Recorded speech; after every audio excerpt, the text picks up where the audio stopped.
İşləmək lazımdır. Nə eləyim, hara işlədim? Getdim ofitsiantlığa işləməyə. Ən birinci iş yerim ofitsiant olaraq işləmişəm.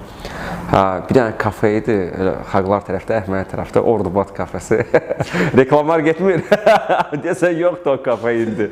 2013-cü il, 2005-ci ildə, 2005 idi. 2005-də qutardı, 2009-da mən institut bitirdim, bəli. Girdim ora, nəsə ən birinci çayvoy vermişlər mənə, hələ birinci gün idi, 30 qəfi idi.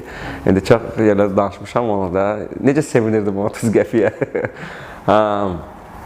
Sonra nəsə orada işlədi, gördüm ki, orada biraz qazanmaq çətindir də, nə da iti dərişi də, daha yeni addımlar eləməyə, görüm ki, yeni addım elədim də, indi öz aləmində. Getdim Şadlığa işləməyə, Şadlıq sarayında.